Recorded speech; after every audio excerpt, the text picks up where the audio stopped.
Bien, a esta hora vamos a saludar con el asambleísta y segundo vicepresidente de la Asamblea, abogado Darwin Pereira. Con él vamos a hablar sobre la situación del país. ¿Cómo está, abogado? Un buen día. Gracias por acompañarnos. Bienvenido a Ecuador en directo. Gracias, buenos días. Un abrazo desde acá de la capital. Muy amable por la invitación. Siempre es un honor estar acá. Abogado, usted es parte de Pachakutik. Ayer justamente nos conmovió la noticia del asesinato de Eduardo Mendúa, que es dirigente de la CONAIE. ¿Cómo ven ustedes, cómo analizan lo que está pasando, esto de que asesinen a un dirigente de la CONAIE y tal vez hay una preocupación de parte del movimiento Pachakutik también? Sí, efectivamente lo vemos con absoluta preocupación. Este es un tema muy delicado, toda vez de que Eduardo Mendúa, que en paz descanse, en soledad para su familia, le acompañamos en su dolor. Eduardo era dirigente de Relaciones Internacionales de la CONAIE.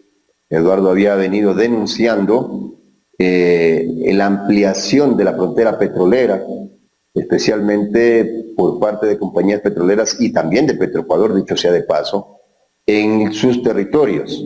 Aquí, para ponerlo en mejor contexto, habría que recordarle al país que Eduardo pertenecía a la nacionalidad Copán.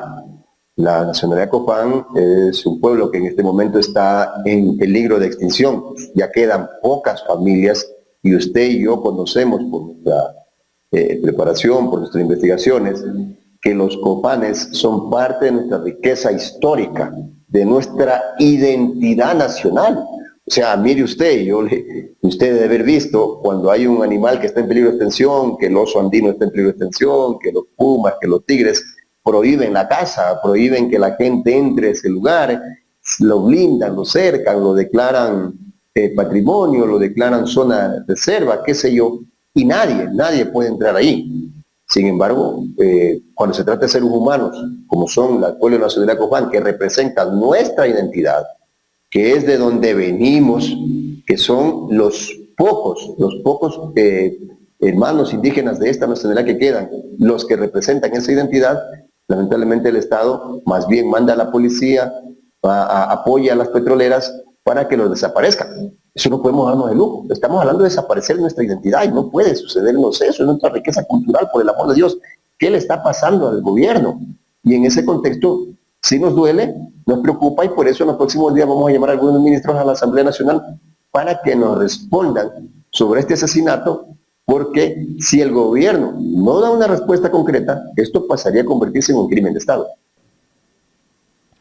Correcto. Bueno, es lamentable lo que está pasando, ¿no? Y ver que en este país cada día el tema de la inseguridad, no solamente en el sector de Pastaza, en todas las provincias del país, nos están asesinando a los ecuatorianos a diarios, pero muchas veces como que el gobierno justifica estos asesinatos porque de repente dice son bandas. Lo primero que sale el ministro o el jefe de la zona a decir que bueno, se están asesinando son vendetas entre ellos, y eso se justifica todo, ¿no? Y a veces hay víctimas colaterales producto de la inseguridad, aunque el gobierno, el presidente de la República el día de ayer dice que invierte en seguridad, que está invirtiendo en todas las áreas y que su inversión es histórica, pero la realidad es otra, la situación que estamos viviendo los ecuatorianos es otra. Yo no sé en qué mundo vive el presidente Guillermo Lasso, porque para él el país está bien, está boyante. El presidente de la República vive en una realidad paralela, y eso el país lo sabe, el país se puede dar cuenta. El presidente de la República no se opera pues en hospitales que nos tenemos que operar nosotros los ecuatorianos. Él se opera en hospitales en los que incluso son milagrosos porque le curan la fractura de peroné, que ni siquiera tienen que ponerle yeso, ¿no? O sea, es increíble los hospitales que él tiene a su disposición, no los tenemos nosotros. Y yo tengo que hacer una operación desde diciembre del año pasado, me dieron cita para febrero, fui en febrero y resulta que ahora me la postergaron para marzo. O sea, esa es nuestra realidad, esa es nuestra triste realidad que vivimos los ecuatorianos y que el presidente no la vive, ¿no? En el mundo que vive el presidente, por ejemplo, no hace falta medicina, él tiene todo a su disposición. En el mundo que vive el presidente no hace falta no hay problema de cupos de universidades. Y todo, hay educación en Estados Unidos, en cualquier parte, él tiene la educación a sus manos. Los estudiantes comunes y corrientes del pueblo no tienen, nuestros hijos no tienen cupos en las universidades. En ese sentido, obviamente que necesitamos que el presidente aterrice, pero llevamos 2 años pidiéndole, oiga, presidente, aterrice. La realidad no es la que usted vive, o sea, usted vive como en esas, no sé si usted ha visto esas, con mucho respeto lo digo, estas revistas que entregan algunos hermanos religiosos, en la que todo está tranquilo, ¿no? Todo es paz, amor, armonía, no pasa absolutamente nada. O sea, él no se da cuenta que nos están matando. Yo creo que el presidente ha cercado su propia tumba y por eso es que tiene momentos muy duros, como los tiene ahora mismo, con peligro de un juicio político en la Asamblea Nacional. Pasando al tema de la Asamblea y la crisis política que vive el país, asambleísta, ¿qué es lo más conveniente en este momento? ¿O ir a un juicio político, muerte cruzada o revocatoria de mandato? Mire, la Constitución y la ley plantean algunos escenarios, algunas salidas constitucionales y por supuesto también legales y también constitucionales si cabe la conjugación. Lo que estaría más próximo y quizás en lo que la CONAIE en su último consejo ampliado ha fijado sus esperanzas es en ir a un juicio político. Es una alternativa, es uno de los 3 escenarios que cabe, o de los 4 que yo veo, ¿no? El uno sería que nosotros a través del juicio político lo destituyamos. Claro, para que ese juicio político pueda progresar necesitamos el ok de la Corte Constitucional.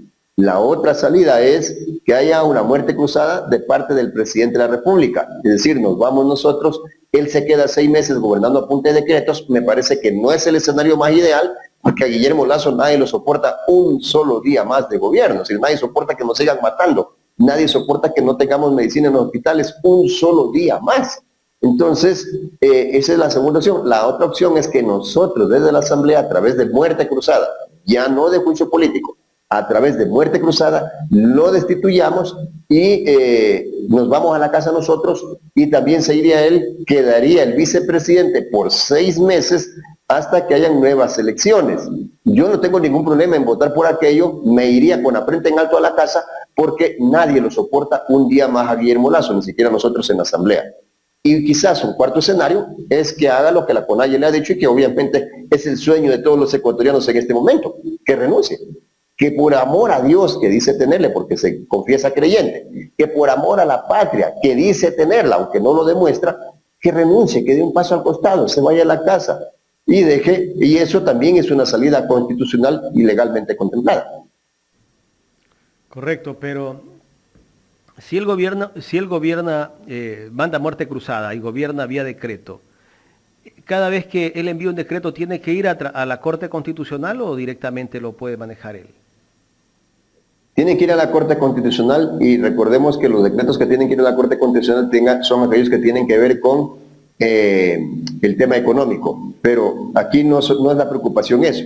La CONAIE ha dicho con absoluta claridad, y creo que esto es algo que no quiere el país, o sea, nadie, los ecuatorianos quisiéramos ver más muertos en las calles, pero la CONAIE ha dicho que si él manda muerte cruzada, la CONAIE iría a un levantamiento nacional. Y créanmelo, mi estimado amigo, como están las cosas, si en este momento hay una movilización indígena, yo diría que se convertiría en una movilización del pueblo ecuatoriano. Todo el país saldría porque nadie lo soporta un día más a Guillermo Lasso. Yo creo que no lo soportan ya ni siquiera los que trabajan con él, por eso hasta lo dejan votando, se han ido sus ministros, se han ido sus secretarios, la gente le abandona el barco, o sea, ni ellos mismos ya lo soportan un día más a Guillermo Lasso. Consecuentemente, si en este momento hay un levantamiento indígena, yo diría que va a terminar siendo un levantamiento popular de impredecibles consecuencias, y lo ha dicho con absoluta claridad la CONAIE. Si usted manda la muerte cruzada, nosotros salimos a la calle para mandarlo a usted a la casa. Correcto. Ahora, la semana pasada yo conversaba con el doctor Pedro Granja, el día viernes, y justamente él se planteaba varios escenarios y cuál es el escenario más conveniente para el país. Él habla del tema de la revocatoria de mandato, porque él decía que si se lo destituye al presidente de la República, es como quien dice darle el poder a Jaime Nebot. Dice, y bueno, él hacía su análisis. Él dice, bueno, y los socialcristianos están destartalados. Esto es como revivir nuevamente a Jaime Nebot, porque sabemos que Borrero viene de las filas del Partido Social Cristiano, y en el acuerdo que ellos hicieron cuando lo apoyaron a Lasso para que sea el presidente de la República, pues lo pusieron ellos a Borrero. Sí, efectivamente. Es un escenario que en verdad no lo había contemplado, que podría ser un quinto escenario, que sería la revocatoria del mandato, que sería lo ideal. Pero el tema, recordemos, que una revocatoria del mandato, ¿cuánto nos puede demorar? Una revocatoria del mandato pasa porque primero entregue los formularios del CNE, que no los ha entregado, ¿no? Que le ha dado muchas vueltas al tema. Segundo, la recolección de firmas, que esa sí creo que va a ser rápida, ¿no? Yo no creo que haya un ecuatoriano que no quiera firmar. El país se va a pelear por firmar la revocatoria. Y eso hay que entregarle al CNE para que llame elecciones.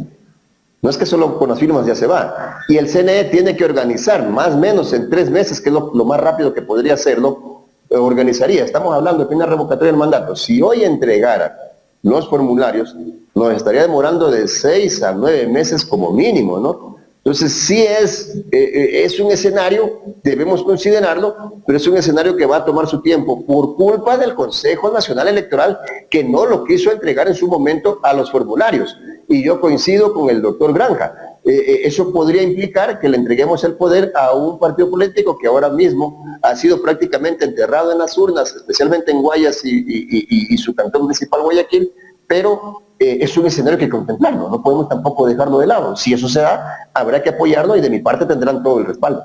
Yo firmaré, por si acaso, yo firmaré.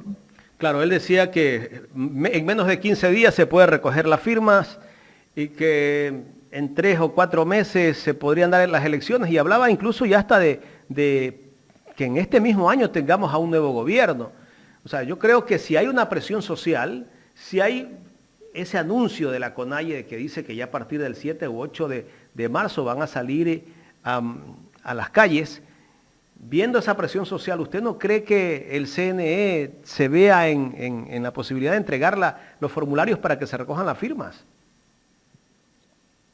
Yo creo que al CNE sí le hace falta una marcha hacia el CNE para que entregue los formularios.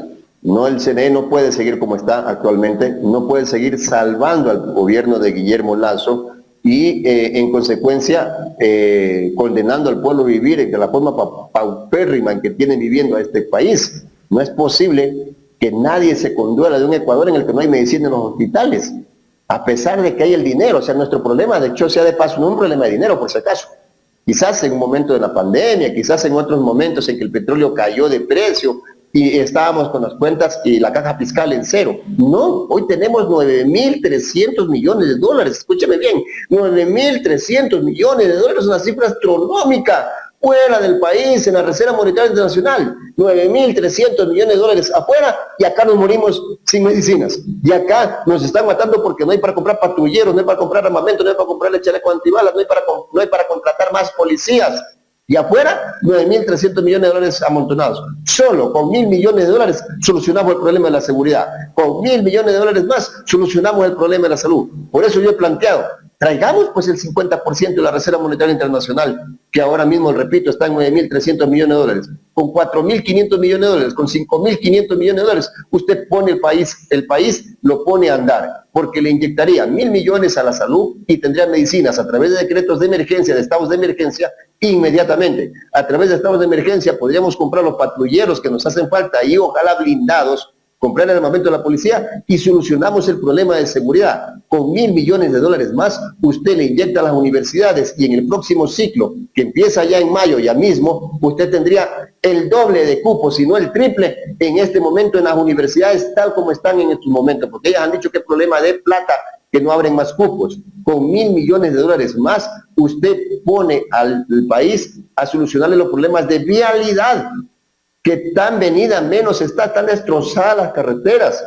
No hay que ser científico para darse cuenta de que trayendo parte de ese dinero, ni siquiera todo, porque le tienen miedo que tengamos tanta plata allá. Ya no lo traigamos todo, yo me voy a decir que me sintonizo con eso. Traigamos pues la mitad de lo que tenemos allá y va a darse cuenta cómo pone al país a andar. Pero lamentablemente el presidente prefiere beneficiar a los banqueros internacionales, que son los únicos que se benefician por teniendo nuestro dinero afuera, para en desmedro de lo que nosotros acá nos muramos sin salud, sin educación, sin seguridad, sin vialidad, sin vivienda, sin nada. Asambleísta, la semana pasada el ex candidato a la presidencia de la República, Andrés Arauz, dio unas declaraciones en este medio y él se expresó sobre el tema del banco que tiene el presidente de la República, Guillermo Lasso, con su cuñado en Panamá, sobre el tema de los Pandora Papers también, ¿no? Él dice, el banco que Lasso creó en Panamá tiene como función exclusiva viabilizar el lavado de dinero de las actividades ilícitas, de la evasión tributaria, de la corrupción y del producto del narcotráfico. Pero el día de ayer el presidente saltó a estas declaraciones, saltó a contestarle al ex candidato a la presidencia Andrés Arauz. Él dice, este señor debe responder ante la justicia por esta vil infamia. Los ecuatorianos no podemos permitir que cualquiera mienta y mancille el honor de ningún ciudadano ecuatoriano impunemente. La pregunta es, él sí nos pudo insultar a los ecuatorianos que estábamos por el no, pero cuando se trata de que le dicen las verdades, le duele. El presidente de la República, para ponerlo en mejor contexto, gritó a los cuatro vientos que todos los que estaban por el no éramos narcotraficantes. Yo no soy narcotraficante y estaba por el no, por si acaso.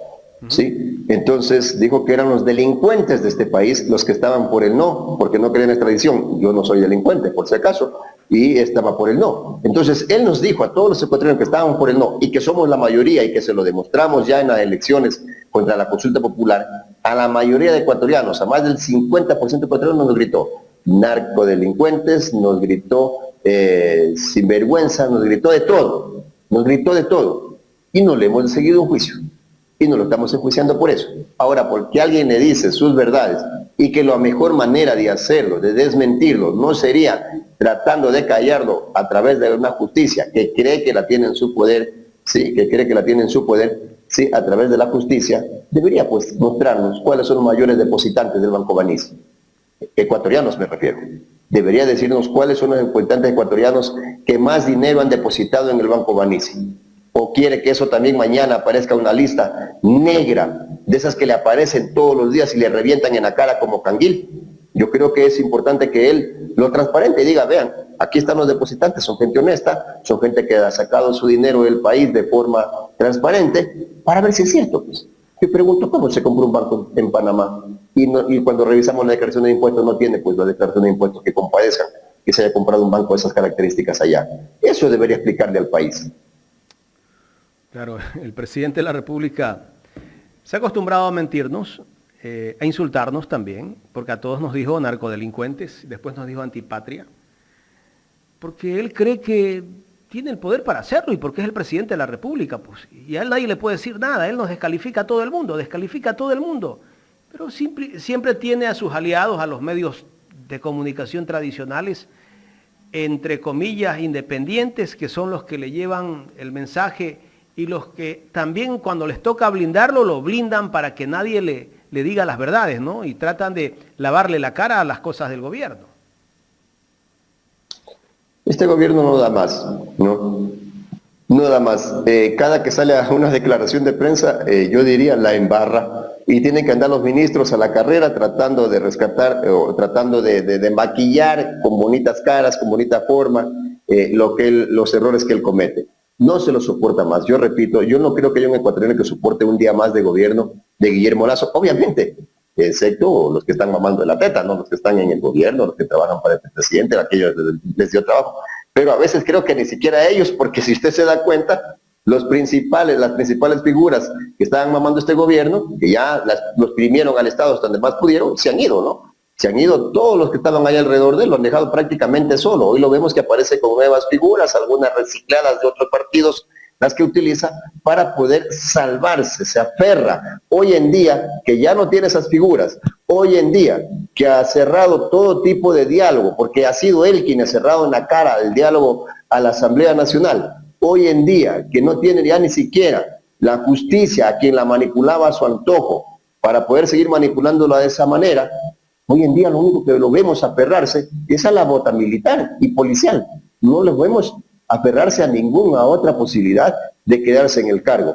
Y yo le digo una cosa al presidente de la República, ni los militares, ni los policías están por encima de la ley y de la Constitución. Ni los militares, ni los policías, si mañana hay un levantamiento, podrán salir a matar a nuestros hermanos que salgan a las calles.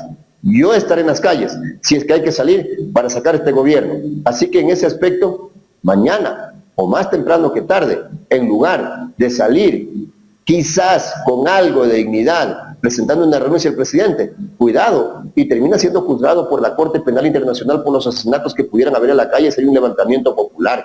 O sea, el asunto es extremadamente delicado y parece que el presidente no lo mide desde ese punto de vista. ¿Qué va a pasar si se da un levantamiento?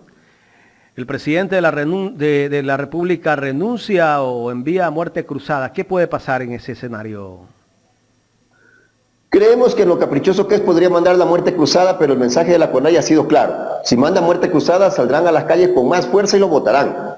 Es decir, sería un escenario lamentablemente terrible. O sea, no quisiéramos que haya un escenario de esas características. Yo como abogado soy amigo de los escenarios que van por la vía legal, por la vía constitucional. Jamás estaré de acuerdo con un escenario que no contemple una salida legal y constitucional, repito. Sin embargo, o sea, cada quien busca lo que encuentra, pues no, cada acción tiene una reacción y en política eso es sumamente peligroso. El presidente está jugando con fuego. Repito, la mejor salida para el país, el mejor escenario en este momento para poder calmar un poco las aguas como están en este momento de turbulentas en el país, es que el presidente renuncie. Claro, y últimamente el presidente de la República lo hemos visto dando sus discursos desde los cuarteles de la policía o desde los cuarteles militares. Eso da a entender que el presidente de la República busca acercarse a las Fuerzas Armadas y a la policía para tratar de protegerse.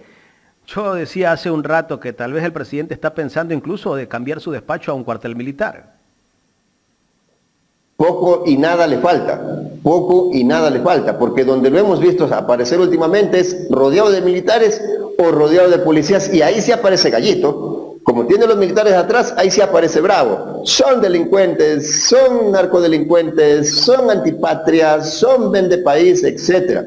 Pero, ¿por qué no viene a la Asamblea a decir lo mismo?